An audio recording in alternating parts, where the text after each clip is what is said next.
It's just not like her. She would have called. Police have never identified a suspect. Does that mean you found her? Was she just a random victim? It's a horrifying nightmare that I wake up to every morning. Such a beautiful person. You always meet the zombie hunter first, then Brian. No one in this case has a good alibi. You basically see your destination just by looking down the street.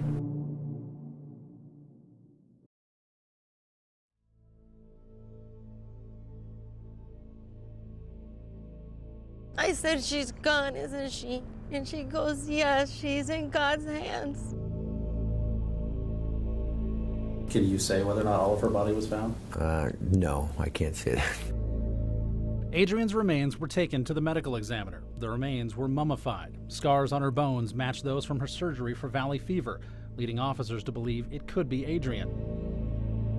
And a DNA test confirmed she had been found, but there was no mention at all of her head or hands. There's no cause of death listed, no manner of death either. Not even a location of death, just a place where the body was found. Adrienne was missing for more than 2 months, and cops can't even say whether or not she was alive during that time. They don't even know when she was killed. For an investigator, we don't have a true crime scene. And that's a crime scene gives us a lot of evidence and information. Detective Akey went back to the beginning. The night of the party, 40 people were there. Not one of them says they saw what happened to Adrienne that night. So we've interviewed all the occupants or all the people who have been in the apartment. Maybe there's somebody that was attending the party that took an interest in an intoxicated female. You know how that, that dynamic works. And there's a possibility that it escalated and got out of control. I was the last one to see her drive off. Shani Duggan and Rebecca Flores talked to police a few days later. They both said they had no idea where Adrienne was, but that she would not have run off on her own.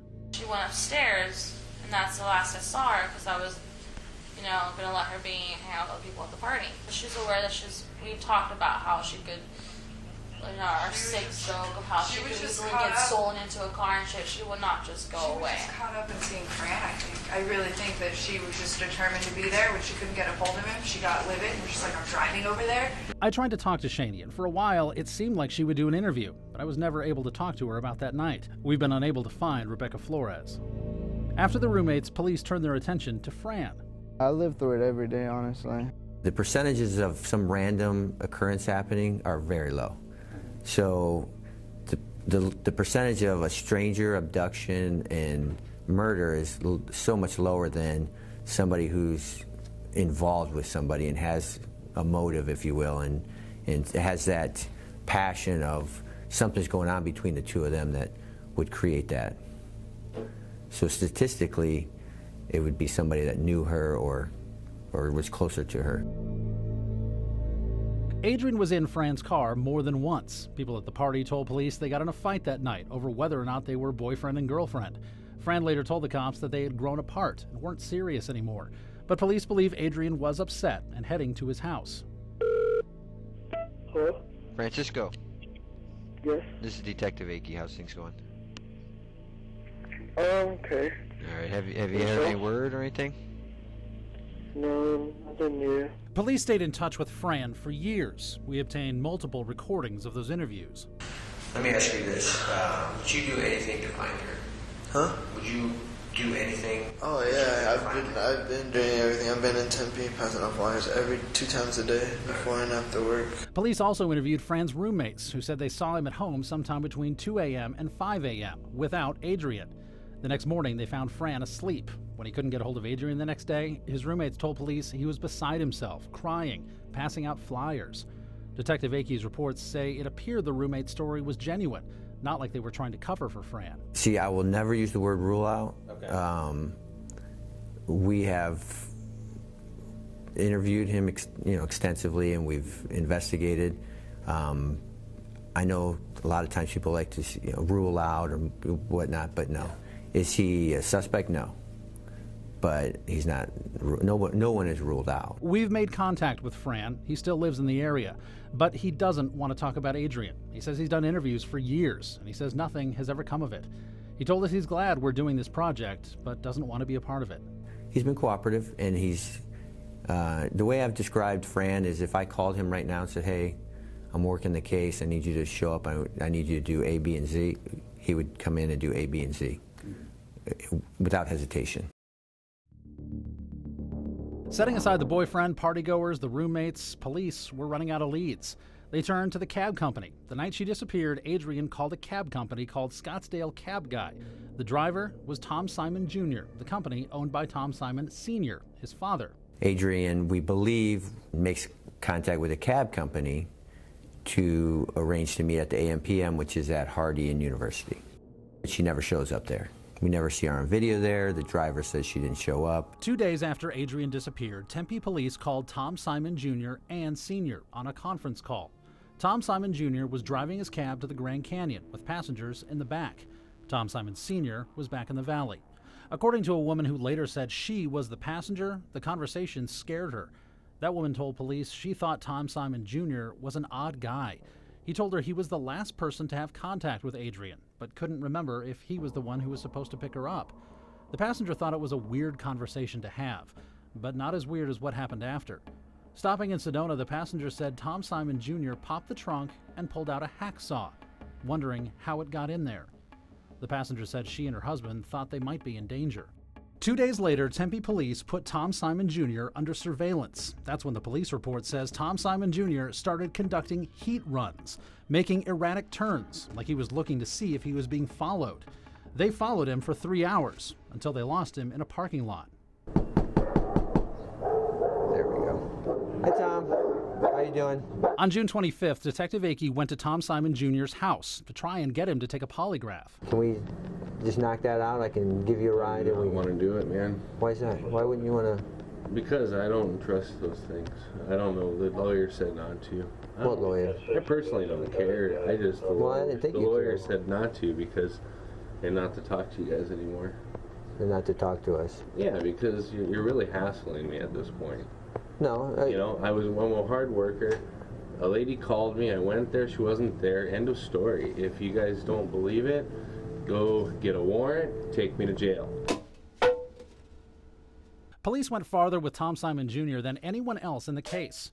2 days after that interview, they did get a warrant for Tom Simon Jr.'s cab, apartment, and DNA. Police searched his cab and found nothing, no trace evidence. He was acting bizarrely, then angrily. Have a seat. Now you want to hurt me? We have an order. Pushing on we my have an chest. order. I just need you to have a seat. Can you take the handcuffs off, please? I'm not allowed to have fun, man. You said to relax. I was relaxing. That's how I relax. First we're going to de-escalate everything. Everything is de-escalated, but you got a and naked, then we're going to let you get pulled the guy out, embarrassed him in front of these neighbors.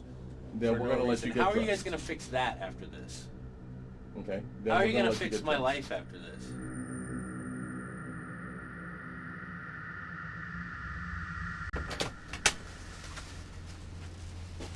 Cool. All right.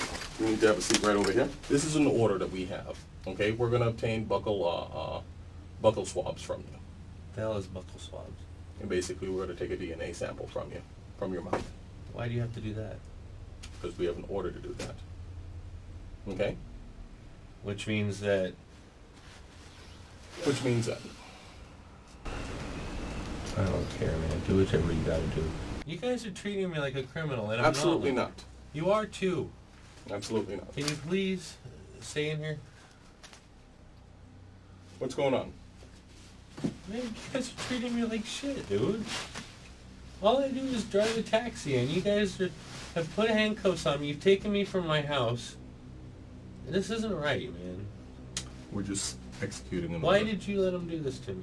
We're just executing an order. You guys know darn well.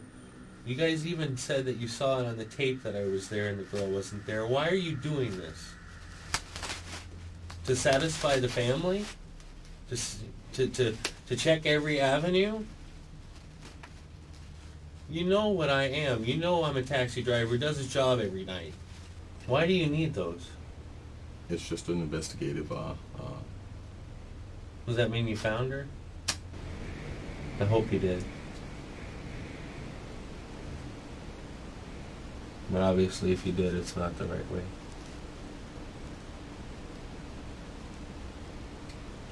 Not if you need buckle swabs. It's the first time I've ever had peace, man. I was doing something good. I was helping people every night. Every night, all I do is help people. That's it. I help people more than you do.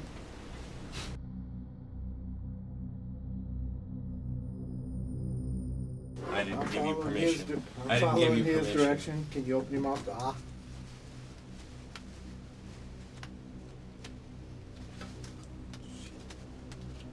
That's a violation. How is that a violation? He just stuck something in my fucking mouth and took something that belongs to me. It doesn't matter. That's not right. Especially from someone who got a phone call and went to try and pick up a girl that called me, and then when I got there, she's not there.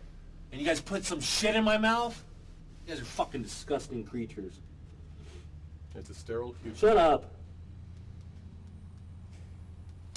I'm now going to give you back. Whatever. I hate you, man. Give me your cash back. Your belt buckle, your 10 cents, and your... You're a disgusting human being. So is your fucking judge. There's a copy of this at your residence.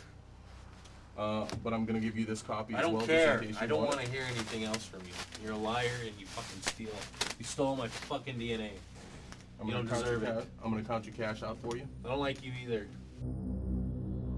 2 weeks after the DNA test and a month after Adrienne went missing, a woman told police her cousin heard a woman screaming in Tom Simon Jr.'s apartment. The cousin described it as the screams of a woman in desperation and said it sounded like someone was trying to cover her mouth. Police investigated, but Simon wouldn't let them inside. They couldn't get in touch with the woman who tipped them off. I'd like to have a few more conversations with the cab driver, just to clear up some things, if you will. The cab driver has been cooperative, but there's still some unanswered questions that I'd like answered. But there's no new evidence to link him to the case. No DNA recovered from Adrienne's remains. Her body hadn't even been found when police were questioning Tom Simon Jr. He can be a big help in the case because he was the last person that we know to have contact with her. So when I say I have some unanswered questions, I mean just having a conversation with him, hey, do you recall this, or can we work, talk more about that? It could be just that simple, like using his recollection to advance the case. What have they asked that we haven't answered? Nothing.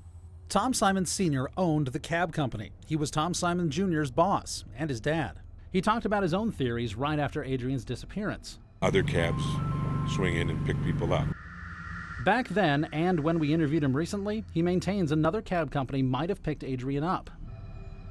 It's very common with the competitive nature of this business for somebody to swing right by or scoop right by and say to them, you called a cab?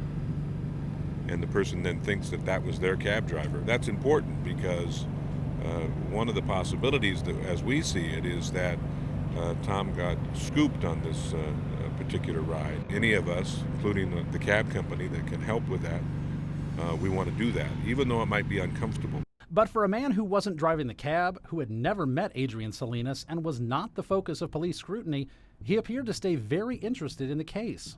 1 month after Adrienne's disappearance, Tom Simon Sr. goes to Adrienne's neighborhood and posts this video to YouTube.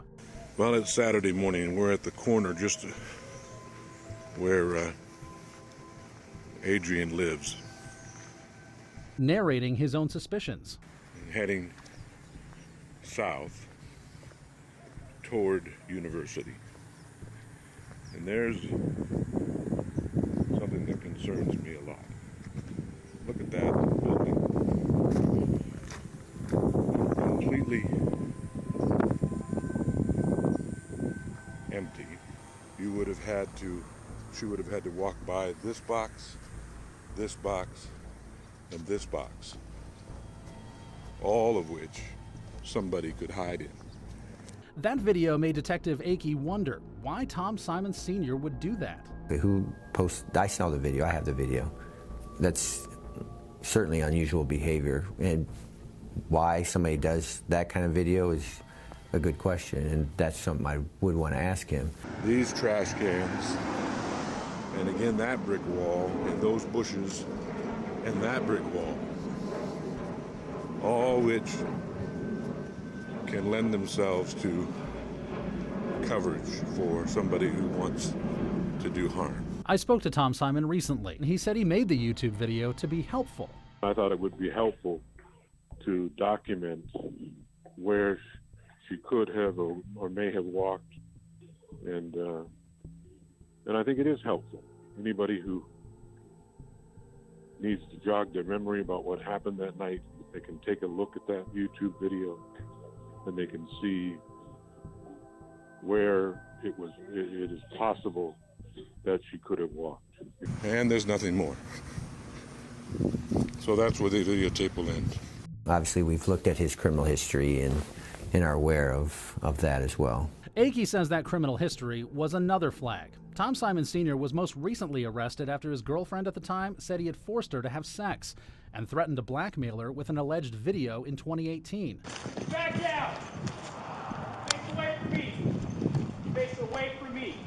Are you Thomas Simon? Go to your knees! You got radio. Scottsdale police took Simon into custody at gunpoint. Thank you very much. No problem. What's not in here? The laptop cord, and cell phone. Everything else is in there. And am I going to get some paperwork about that? But officers never found any videos or pictures. Those charges were dropped, but Simon pled guilty to a lesser charge of disorderly conduct. Years before that, there were separate charges of running from the cops in Arizona, forgery, and trafficking in stolen property. The stolen property charge sent him to prison for 6 years. His wife filed for divorce while he was inside. He did not contest it. He said he never told his wife about his criminal past. When you do things that are wrong and you make mistakes, you don't just pay for them that day, you pay for them for the rest of your life. Tom Simon Sr. says his past should not be relevant and that nothing he's done in the past connects him to the Salinas case. He is somebody that I am interested in for this case, yes, and for those very reasons. He is definitely somebody that I would, myself or anybody investigating the case, would probably want to talk about and at least explore. Yeah. Has anybody done that? No. Wow. An unwillingness on his end to have those conversations. But Tom Simon Sr. says he's cooperated with police, and the Tempe Police know how to contact him if they want. He says he hasn't been asked any questions since 2013. Simon also thinks police looking at his son was a waste of Tempe PD's time. And there's not one time that they have requested anything of us that we have not given it to. I mean, I understand it's a difficult thing. You know, quite frankly, they don't have a suspect. And we want them to have a suspect. I think, quite frankly, that's the one thing that bothers me about is the amount of time that they spent on Tom. They don't know Tom. Because Tom doesn't have a bone in his body that could hurt somebody. Both Tom Simon Jr. and Sr. live out of state. They were never arrested or charged. Tempe Police said they have never been declared suspects of any kind.